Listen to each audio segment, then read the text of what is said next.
इस होली आपके लाल गुलाल के पैसे तो बचने वाले हैं, क्योंकि बिना कुछ किए आपका पोर्टफोलियो तो बहुत लाल होने वाला है।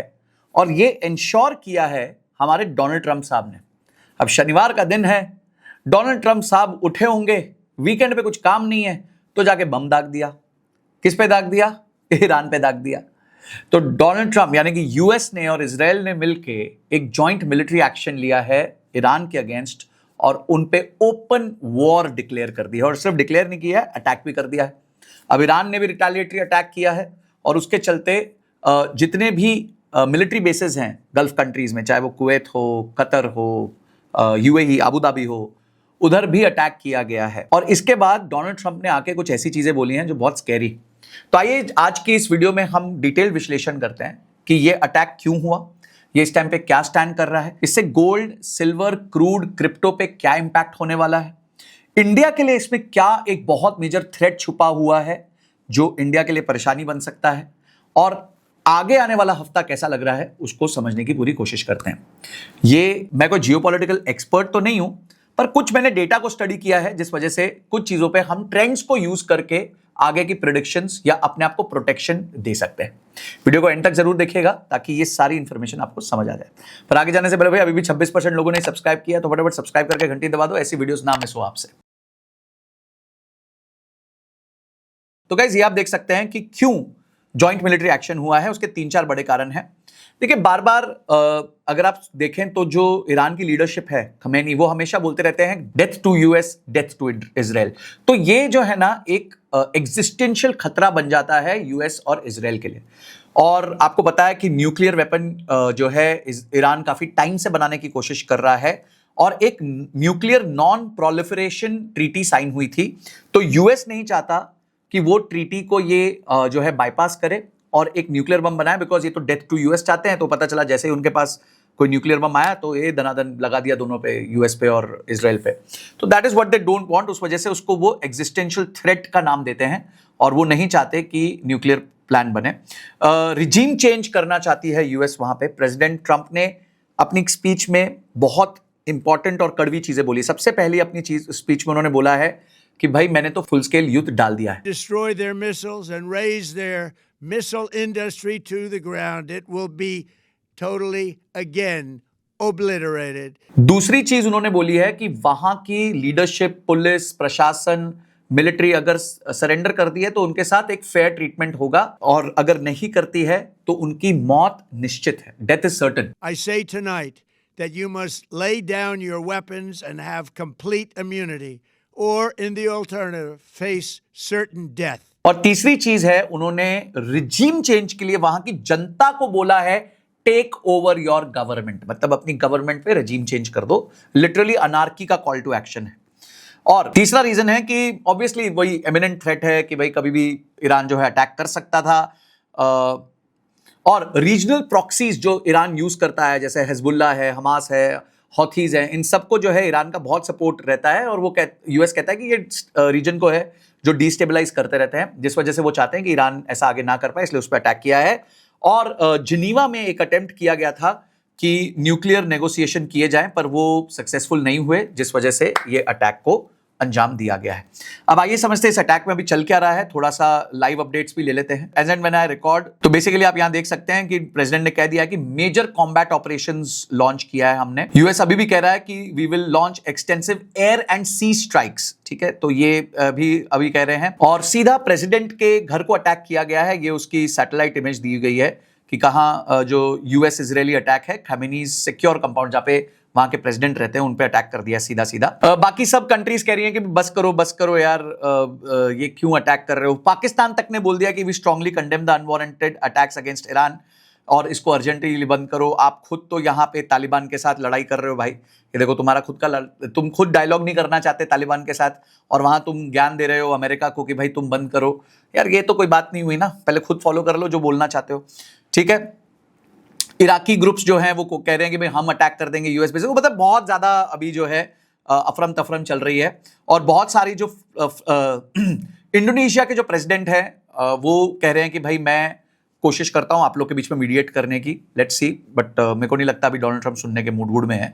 उसके अलावा इतनी सारी एयरलाइंस जो हैं इन्होंने अपना फ्लाइट्स बंद कर दी हैं ईरान के लिए और इजराइल के लिए। Air France, air India, British Airways, Indigo, सारी जो बड़ी एयरलाइंस है सबने बंद कर दिया। तो यानी कि एक टोटल हॉल्ट ऑफ ऑपरेशंस है और ईरान से सब भागे जा रहे हैं। सारे लोगों को बोला गया है कि भाई निकल जाओ वहां से। बड़ी बड़ी कंट्रीज ने अपने लोगों को बोल दिया वहां से फ्ली कर जाओ। तो ये परेशानी आ चुकी है ईरान में। अब है ना, मैं आपको कुछ ग्लोबल एसेट क्लासेस खासकर गोल्ड सिल्वर के बारे में बताता हूं। अब ये गोल्ड देख लीजिए क्योंकि आज गोल्ड ट्रेड नहीं कर रहा। तो गाइस इंटरनेशनल मार्केट में गोल्ड जो है वो 1.8% सॉरी ऊपर क्लोज हुआ है और गोल्ड ऑलरेडी $5,278 पे आ चुका है।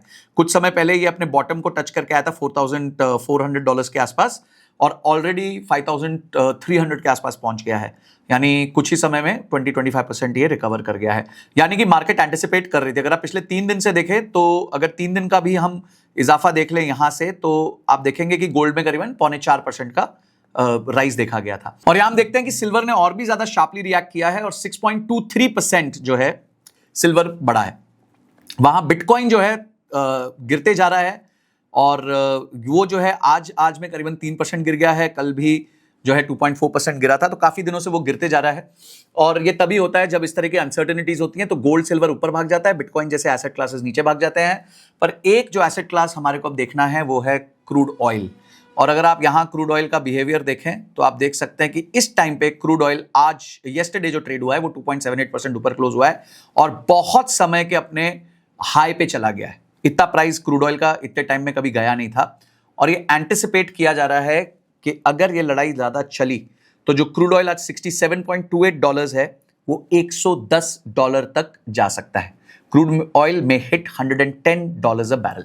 और ऐसा क्यों कहा जा रहा है उसको समझने के लिए आपको ईरान को समझना पड़ेगा कि ईरान क्या कंट्रोल करता है। और ईरान कंट्रोल करता है स्ट्रेट ऑफ हॉर्मुज। अब ये स्ट्रेट ऑफ हॉर्मुज क्या है?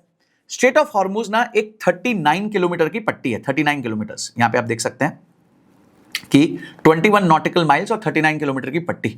अब इसमें से क्या होता है वो देखना बहुत इंपॉर्टेंट है कि इसमें से 20 से 21 मिलियन बैरल जो है crude oil per day move करता है, जो दुनिया का 20 से 25% का ग्लोबल ऑयल कंजम्पशन है। तो इतने छोटे से 39 किलोमीटर के स्ट्रेच में से दुनिया का 20-25% क्रूड ऑयल निकल रहा है। वहीं एलएनजी लिक्विफाइड नेचुरल गैस करीबन 20-33% से 25-30% के आसपास वो भी यहां से पास करती है। और हमें सबको पता है कि दुनिया में one of the largest providers of LNG जो है वो कतर है। तो कतर का माल यहां से निकलता है। अब ये एक्सपोर्टर्स कौन है? यहां से माल भेजता कौन है? यहां से माल भेजता है Saudi Arabia, Iraq, UAE, Kuwait, Iran. अब यहां पे यूएई और कुवैत में तो यूएस के मिलिट्री बेसेस है, ठीक है, तो जहां पे अटैक भी हुआ है अभी, ईरान ने रिटेलिएटरी अटैक किया है। और जो क्रूड यहां से निकलता है उसमें से 80 से 85% क्रूड जो है वो China, India, Japan, south Korea जाता है। तो ये 4 कंट्रीज पे सबसे ज्यादा माल जाता है, जो भी टोटल यहां से माल निकलता है उसमें से। अब इंपॉर्टेंट बात यह है कि यहां पे प्राइस फोरकास्ट जो है $110 से $130 पर बैरल जा रहा है कि अगर युद्ध बढ़ा तो यह हो सकता है कि ईरान जो है स्ट्रेट ऑफ हॉर्मुज को बंद कर दे। क्या पहले कर चुका है? मैं वो भी बताता हूं आपको। और इंडिया के लिए यह बैड न्यूज इसलिए है क्योंकि 50% जो हमारा क्रूड ऑयल इंपोर्ट होता है वो यही स्ट्रेट ऑफ हॉर्मुज से होता है। तो भाई ये जो है एनर्जी सफिशिएंसी के लिए हमारे लिए प्रॉब्लम बन सकता है और भाव बढ़ सकता है, लॉजिस्टिक्स खराब हो सकता है, जिस वजह से इंडिया में डीजल और पेट्रोल का भाव बढ़ सकता है और टोटल इन्फ्लेशन पे इसका इंपैक्ट आ सकता है। इन्फ्लेशन पे इंपैक्ट आएगा तो ऑटोमेटिकली स्टॉक मार्केट्स नीचे जाती हैं, ग्रोथ कमजोर हो जाती है, वो सारी प्रॉब्लम्स होती है अगर ये युद्ध लंबा चला तो क्या पास्ट में कभी ऐसा हुआ है? पास्ट में कभी ऐसा हुआ है? बिल्कुल हुआ है। टैंकर वॉर के दौरान हुआ है, 1984 से लेकर 1988 तक बंद कर दिया गया था। 2019 में जो है ईरान ने एक शिप सीज कर लिया था यूके का, क्योंकि यूके ने किया था तो इन्होंने भी कर लिया, ठीक है। अप्रैल 2024 में भी सेम काम किया था ईरान ने, ठीक है। जून 2025 में जब यूएस ने इनके न्यूक्लियर फैसिलिटीज पे स्ट्राइक किया था तब भी इन्होंने स्ट्रेट ऑफ हॉर्मुज को बंद कर दिया था, ठीक है। और अब वापस ये डर आ रहा है कि अगर ये युद्ध लंबा चला तो स्ट्रेट ऑफ हॉर्मुज बंद हो जाएगा, जिससे ग्लोबल सप्लाई चेन पे बहुत बड़ी बड़ी परेशानी हो सकती है। अच्छा, ऐसा नहीं है कि सिर्फ बंद भी किया, काफी बार थ्रेटन भी किया है। 2011-12 में उसने थ्रेटन किया था जब उसके ऊपर सैंक्शंस लगे थे तब, और 2018-19 में भी उन्होंने थ्रेटन किया था जब यूएस ने ईरान न्यूक्लियर डील से विड्रॉ कर लिया था। तो ये सब टाइम पे ईरान एक्शन ले चुका है, स्ट्रेट ऑफ हॉर्मुज को पहले भी बंद कर चुका है। ऐसा नहीं है कि ये गिदड़ भपकी होगी कि भाई मैं डरा दूंगा तो ये होगा, नहीं, ये हो जाएगा, करा जा सकता है। जबकि ऐसा भी है कि स्ट्रेट ऑफ हॉर्मुज को बंद करने से ईरान का भी नुकसान होता है। अब समझते हैं जब पास्ट में ऐसा हुआ है तो गोल्ड के प्राइसेस पे क्या इंपैक्ट आया है। तो अगर हम देखें 1979 में इरानियन रेवोल्यूशन हुआ था, जब गोल्ड का प्राइस विद इन 2 इयर्स 160% बढ़ के $850 तक पहुंच गया था। तो यानी ईरान में जब कुछ ऊपर नीचे होता है तो गोल्ड का भाव भी ऊपर नीचे होता ही होता है, ठीक है। फिर जो है 1991 में गल्फ वॉर हुई थी, जब इराक ने कुवैत पे इन्वेजन कर दिया था, तब भी गोल्ड जो है 20% ऊपर चला गया था। Any bad news is good news for gold. और अगर ये वॉर परसिस्ट करती है लंबे समय के लिए तो पैसा सेफ हेवन में मूव करेगा, रिस्की एसेट से बाहर जाएगा। सेफ हेवन गोल्ड है, रिस्की एसेट बिटकॉइन है।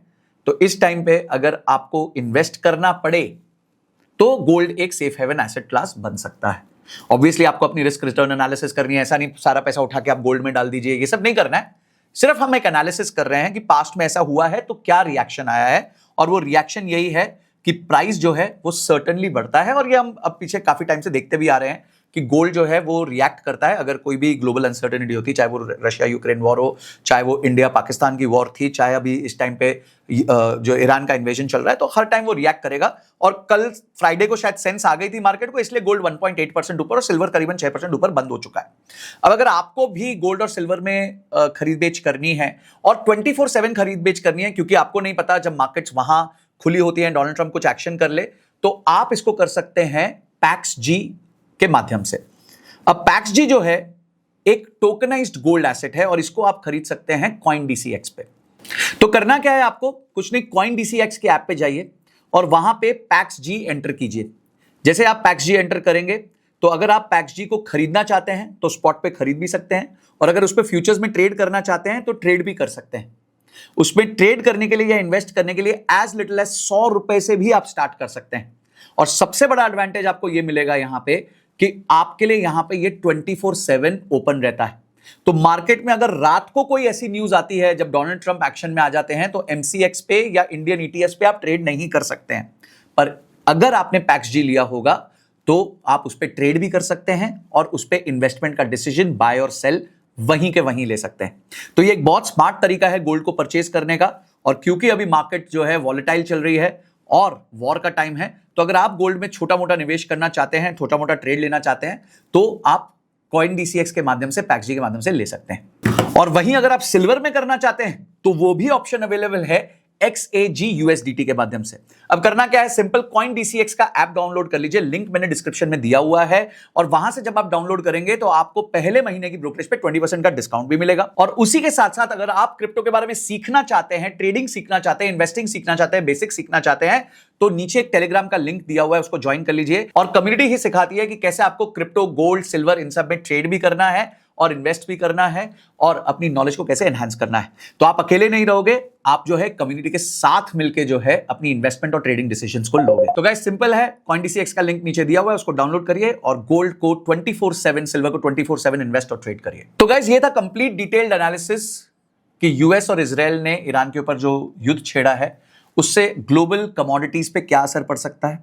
स्टॉक मार्केट्स के लिए ये बहुत बैड न्यूज है, क्योंकि किसी भी तरह की अनसर्टेनिटी से रिस्की एसेट क्लास को नुकसान होता है। अनसर्टेनिटी इन्वेस्टर को पसंद नहीं है, पर अनसर्टेनिटी गोल्ड को बहुत पसंद है। आप क्या करने वाले हैं इस केस में मुझे कमेंट सेक्शन में जरूर बताइएगा। और कोई नॉलेज चाहते हैं और कोई क्वेश्चन मन में रहेगा तो वो भी कमेंट सेक्शन में देना। वीडियो पसंद आई है तो लाइक जरूर करना, दोस्तों के साथ शेयर कर देना ताकि उनको भी पता चल जाए कि जियोपॉलिटिकल एनवायरनमेंट में क्या चल रहा है। This is Sanjay Kathuria signing off till the next video. जय भारत।